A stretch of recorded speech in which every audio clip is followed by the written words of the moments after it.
What's up? Oh, man. It's Dominic D'Angelo. It's Rumor and Innuendo. It's a Wednesday. You know what that means.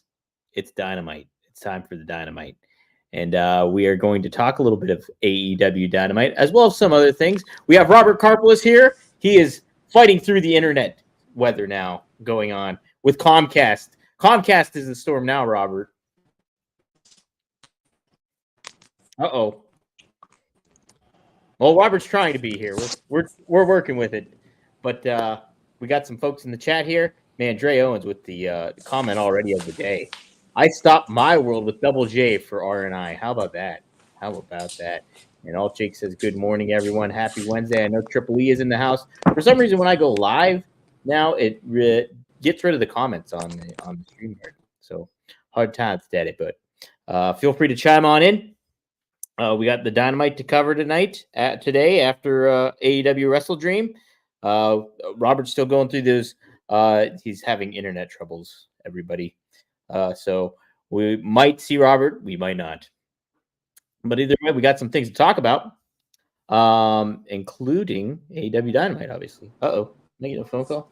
Geez, people are blowing me up during the phone here. During the, I don't know.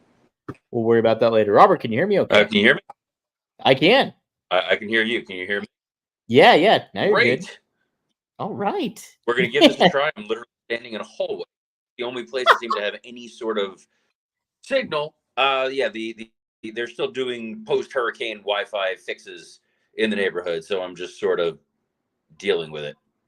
You're rolling with the punches, man. You got to do what you got to do, you know? But I have no idea what we're talking about today, so this is going to be fun. Yeah, okay. We got a few things to kind of tackle. Threw a few things together. Would be interested to get your perspective on some stuff. But let's start with previewing the Dynamite tonight. It's going down. Follow up to WrestleDream. All the happenings that went down at that to close out the show. Bryan Danielson no longer a full-time wrestler, according to them, and now we will have Moxley. He issued a warning before the show to say no one is safe. So, Robert, do you have any expectations going in with Jon Moxley and his faction tonight? This might be one of the most important episodes in the history of AEW. Really?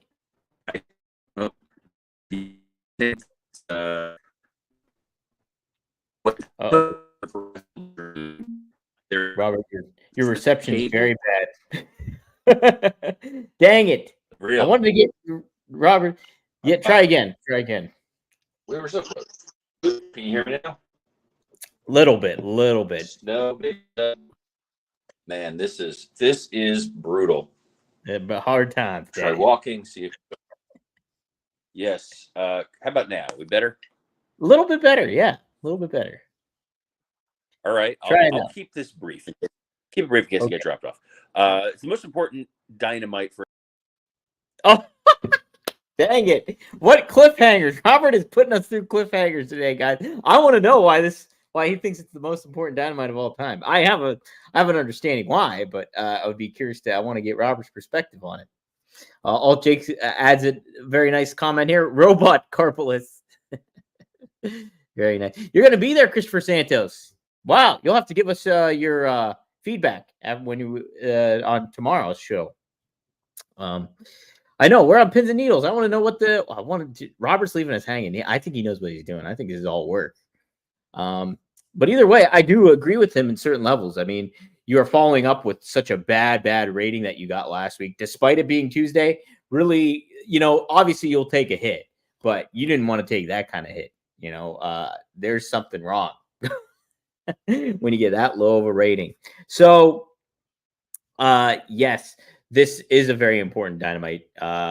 You want fans tuning in after a big pay-per-view. You want to set a new tone for potentially your product moving forward. What kind of identity is your product going to have? Are you going? Oh, Robert is outside now. Let's see. Robert. I thought maybe stepping outside, maybe I'll have slightly better. I don't know. Maybe. Little bit. The weather looks really nice down there, though. Weather's beautiful here. Yes, it's a lovely day here in South Florida. I'm going to get the sentence out, I swear. and then it may Okay. vanish. Okay. This to me is the most important episode of Dynamite because you're coming off of the WrestleDream show where either everything happened there matters or nothing that happened there matters. Mhm. So you're either setting the table that this is now AEW versus Moxley and his crew, Yep. and that is the perpetual storyline of the entire broadcast, their version of the Bloodline, their version of the NWO, or it's going to fall like the Elite when they tried to take over, and it led to us just getting Christopher Daniels. That's it. So Yeah. it is very much a feast or famine situation for those guys. We talked about it briefly on here. I talked about it a little bit more. Oh, dang it. Well, at least we got his perspective on why I can understand what he was meaning by that now. Wrestling Old Head agrees. The follow-up is going to be really important here. It really is.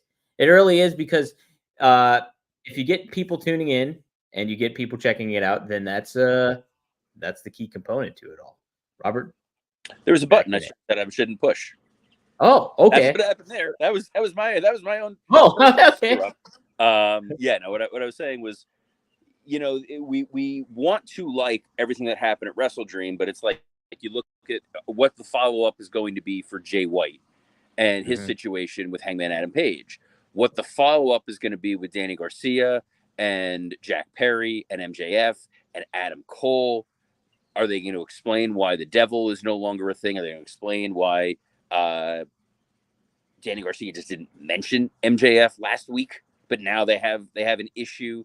There were a lot of, I think, questions coming out of WrestleDream that could be positive, could be negative, assuming that they do address them properly here tonight. The other key component is who is going to be the number one contender to step up to Jon Moxley. Yeah. You've teased. Darby came out there. Garcia came out there. Hook was out there. Orange Cassidy was out there. That damn Jeff Jarrett was out there. So you're going to need someone who's going to step up to Moxley to fail, but you need someone to step up to Moxley. It's kind of when there was the first wave of people going up against the NWO. Right. And are your babyface acts hot enough that they will seem like a credible force to go up against Moxley? And that's it. You have to, they haven't done the due diligence of making them feel important and things like that.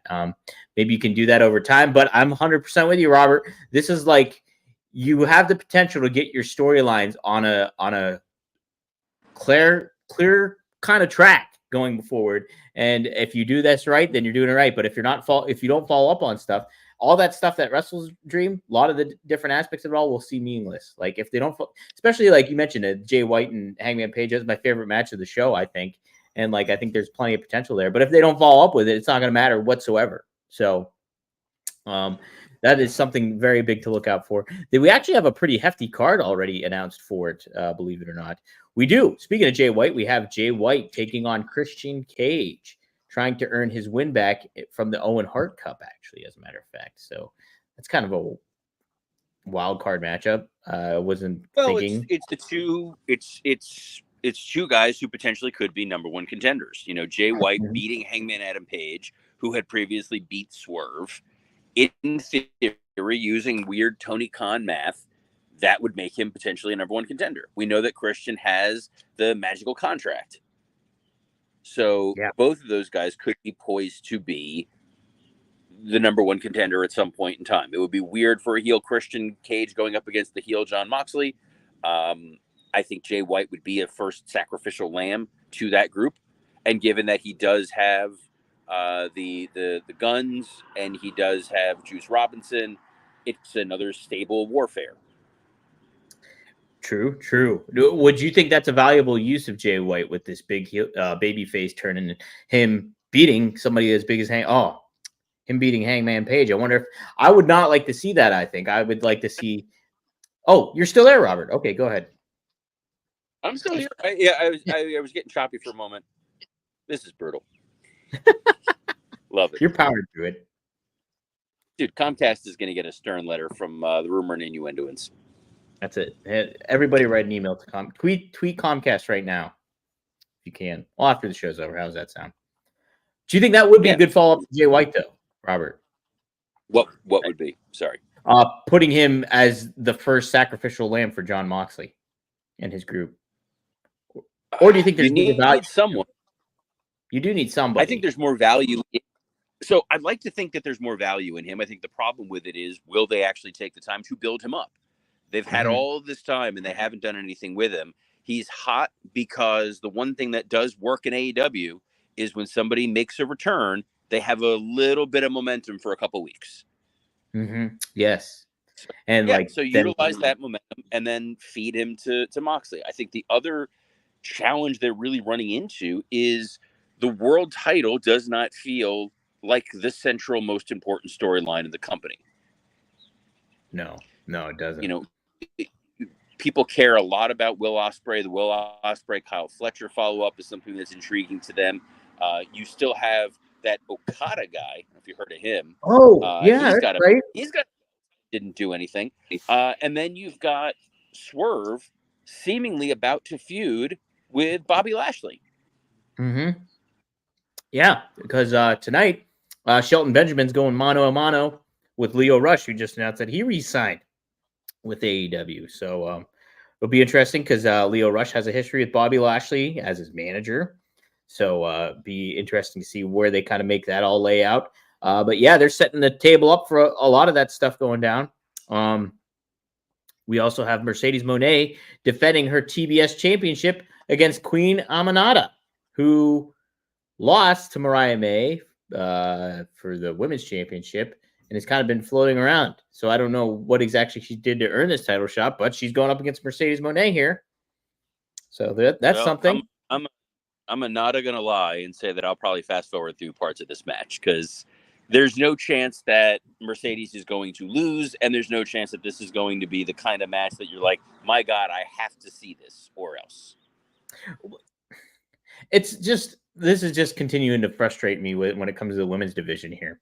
I mean, I think Queen Aminata has plenty of talent and plenty of potential to be a big star, but we don't know anything about her. And they have not given us anything to learn about her, basically. And so she just used as glorified fodder here, where have Mercedes Moné just take on somebody in a singles match where, okay, you're showcasing Mercedes. Doesn't necessarily have to be a star that you're trying to build, or you'd think you would be trying to build in Queen Aminata. So I just got more frustration for me on that one, I think. Oh, but don't worry. I'm sure we're going to get stellar follow-up in the Jamie Hayter Penelope Ford feud. Oh, that's right. Yeah, that's right, too. Damn. There's so much going on here. We have the conglomeration, Kyle O'Reilly, Orange Cassidy, and Rocky Romero taking on the Elite, Kazuchika Okada. Hey, speaking of that guy, and the Young Bucks. So, okay, I guess. I don't know where this one's coming from, but we're getting it. We'll watch the Dynamite. We'll talk about the Dynamite. We'll see who does not get a plastic bag put over their head on the Dynamite. Right now, it's just waiting for the big questions to be answered, namely, who is Moxley working for? If he is, in fact, working for somebody who's a higher power or a new authority figure in the organization.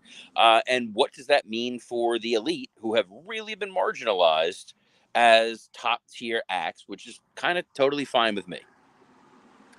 Yeah, they're another heel faction, top heel faction, who I thought initial impressions was that Moxley's going to go after those guys. Moxley's you're going to, but now we just got two big heel factions looking to take over a company. So I don't know what's going on. Plus you have MVP's heel faction is trying to take over the company. Plus you have Don Callis's heel faction trying to take over the company. You also have Jericho's heel faction. That's just the learning. You're learning a lot underneath him. So you are learning a lot. And from what I learned, it looks like Jimmy Jacobs was one of the producers who was working on those learning tree segments. And now that he's gone, we'll see. We'll see what goes down with that learning tree. Curious, sir. They are on the card tonight. It is a Big Bill and Brian Keith, my favorite, going up against FTR. So when's the last time FTR has been on Dynamite? 1997. 90. Okay. I think it was a Monday episode. Yeah. Yeah. Okay. And then not on my list here, but I believe Adam Cole is destined to return tonight as well. They made I think there was a graphic for him as well. So Yeah, but that'll be a short segment. what was that? That'll be a short segment. Oh my gosh. So there we go. There we go. That is your Dynamite card. Yeah, I'm with you, Robert. This is a pretty important episode for them to follow up on, particularly when it comes to, you think about how bad the ratings were last week. This is you're just following up after a pay-per-view. You wanna set the right foot moving forward with this TV deal, and getting your storylines in a right direction would certainly help that, I think. So we'll see what goes down. Robert, didn't have a whole lot else really listed on for the rundown, but there is one story I do want to touch on. Let's go. Yeah, go for it. It's the Kevin Owens story, and how they've been handling that of late is a real interesting departure for how WWE normally handles a storyline. Yeah. So by that, I mean, we saw at Bad Blood, there was the post Bad Blood confrontation with Kevin Owens and Cody Rhodes, and they didn't really sell it on TV. In fact, when Wade Barrett tried to mention it, they immediately like, oh no, we're not talking about that. That's a private matter. And Hunter was like, we are aware of an incident. We're looking into it. Kevin Owens tried to confront Cody on SmackDown. They cut his microphone. He then posted a video on X saying, I sent the video in to be aired on Raw. They have not aired it. I want to be able to tell my side of the story. It is a pretty compelling way to introduce this storyline. Yeah. Do you think it, fans are so in now that they're aware of, hey, what's, do you like that they're even making this effort despite the fact that, like, it's not as, like, the lines aren't as blurred as they would used to be. You know what I mean? Yeah, I love it because it's something. It's a little bit of like, oh, Kevin wants to say something that the office doesn't want you to hear. That the office is trying to protect Cody in some way, shape, or form, because he's the golden child, because he's the A1 babyface, the top merchandise seller. So it makes you more intrigued to hear what Kevin has to say than it would have been if he just went out there on SmackDown and was like, hey, I'm going to talk to you guys. Yeah, you're not following like a conventional pattern that we're kind of all fans all used to doing. Yeah, I think the story still would have been very intriguing if they didn't add any of these elements. You just have Kevin Owens outright turn on Cody on SmackDown or something like that. But you're taking this different route to get there.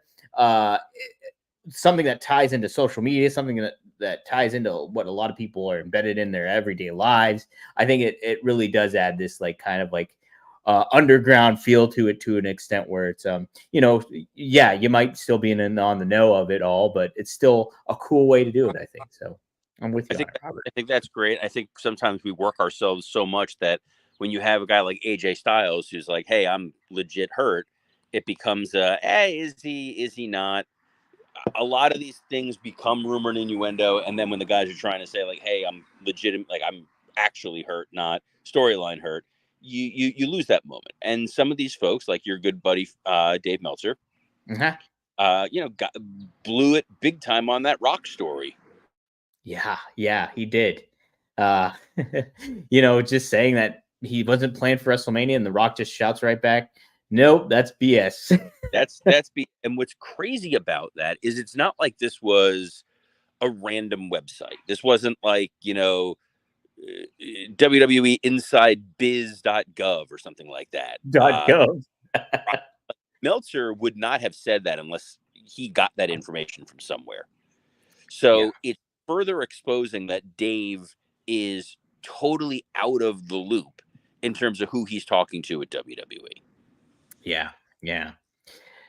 It's telling the times there are changing, Robert. And week to week, you'd like to change your fantasy football lineup, would you not? You have to always be on top of that. And oh my God, I had this set up so nicely, and I lost the copy. So proud, like 12 seconds that you had that nailed down and you blew it. Look, okay, hey, all right, guys, all right. It's the best time of the year. Football's back. We're talking NFL Sundays, college football Saturdays, and the glorious grind of fantasy football lineups. This is where your inner GM comes alive, setting the perfect fantasy roster, screaming at your TV, and making last-minute waiver moves that either make you a hero or the guy everyone ridicules in the group chat. That is me in the group chat. But listen, while you're over here making your fantasy football team dialed in, don't let your personal grooming become the guy that gets left on the bench. Let's be honest. Nobody wants to fumble their grooming routine. That's where Manscaped Performance Package 5.0 Ultra comes in, acting as your all-in-one grooming playbook from keeping things sharp down below with the Lawnmower 5.0 Ultra. I got that, baby. And taking care of those rogue nose and ear hairs with the Weed Whacker 2.0. I got that, baby, too. This is the lineup that'll keep you looking and feeling like a champ on and off the field. Join over 10 million men worldwide who trust Manscaped and get ready for kickoff by heading over to manscaped.com. Use the code RUMOR for 20% off plus free shipping. Trust me, you'll be drafting the real MVP of grooming this season. Hey, I used the lawnmower just last night. So how about that? Boom. There we go. Robert, you mentioned it. AJ Styles, he did get injured, and it's a Lisa Frank injury. So he, if you're familiar with Lisa Frank, she was the coloring books that a lot of the girls used when they were younger. You remember that? Those books, Robert? Yeah. Yes. Boy, I didn't know you could suffer an injury doing that, but he sure got it. Actually, it's more of I think it's like a foot thing. And so he is out. It seems like he's cooked. He even said on Twitter that, as the kids say nowadays, he's cooked. And so I believe the recovery process for it could be like a minimum of like 3 weeks, but for you to fully heal from the injury, I think it takes about 6 months to a year. So for him to be able to do what he's going to do again. So we might not see AJ Styles for quite a while, Robert. I'm aware. I do want to point this out here because this is going on in the chat right now, and I didn't realize there was a button on my phone. I could see the chat. It's worth noting there's a quote-a-thon for basketball going on in the chat, and this is why we do this live, guys. Because any opportunity that we have to talk about the Cinematic Classic basketball that I was literally talking about yesterday with one of my friends always makes me happy. Underappreciated classic. It is available streaming everywhere. Well worth watching. It's a bizarre movie where it's Trey Parker and Matt Stone in a movie from the guys who did Airplane. And the guys that did Airplane did that movie? It's great because it's a chance to see Bob Costas lean in to the same sort of attitude he used to use when he was on WWE programming. How about that? I got to check that out. I've never seen basketball. I've never seen it. Well, you need to stop what you're doing and go watch basketball. I had this conversation yesterday with Scott Chaplin, who I found out never saw Pulp Fiction. He's never seen Pulp Fiction? He's never seen Pulp Fiction. You've never seen basketball. These are wrongs that need to be corrected. Very true. Very true. Lots of wrongs that need to be righted here. And Comcast needs to right your freaking internet. I'll tell you that much. It'll be back up and running for tomorrow. And tomorrow, we'll be here talking all things about the Dynamite. But in the meantime, some of Dom's other co-hosts who seemingly have internet, or in the case of Greg Gagne, dial-up, you can catch some of their podcast adventures. Dom, where else can they find you? Yes, you can find me on fourhorsemanetwork.com. That's Greg Gagne, Magnum TA, Straight Talk with the Boss, typically every Thursday at 4 p.m. Eastern Standard Time. So we'll be recording a new episode likely tomorrow live on there. So go to fourhorsemanetwork.com. Tune in to Greg, tune in to Magnum. We'll have always some good stuff to talk about. We covered Bad Blood in depth last week, so this should be a fun one coming up too. Check out the new episode of RVD, One of a Kind with RVD on rvdtv.com. Rob looks back at his chemistry. What was that? I don't think you said RVD enough in that plug. RVD? Bastard that stole my Magic Spoon cereal. Yes. He looks back at his chemistry with Eddie Guerrero. Talks about his relationship, a full circle relationship with Ultimate Warrior, which is really, really neat. And then we talk a little bit more, a little outside of the box, outside of the ring elements too as well. So go to rvdtv.com and check out that episode there. Robert, you posted a Patreon. You posted something of sports entertainment with, and you and Scott are going to be set to record a new episode of Working Stiff, probably covering the Dynamite tonight, right? We'll be covering the Dynamite. We talked in depth about WrestleDream, went match by match, and kind of outlined the surprising thing for those of you who listen to Working Stiff, who know that Scotty is the AEW mark of that group. He liked this show less than I did. So this Really? is absolutely an episode worth going out of your way to check out. But we will be back talking all things the Dynamite and all things wrestling on Working Stiff tomorrow. But Dom, you and I will be back tomorrow. The internet should be repaired here in about a half hour, so I will definitely be coming to you in crystal clear HD audio and video tomorrow at noon Eastern on a plethora of platforms, including the WWE Creative _ish X account, the SE Scoops X account, and on YouTube on Rumor and Innuendo, Working Stiff, and ad-free shows. Until then, on behalf of the guy who's dressed like he's about to say "get her done," Dominic D'Angelo, I'm Robert Karpelis. Best of luck in your future endeavors. Hey, I was not going to say that, but you know what? Get her done.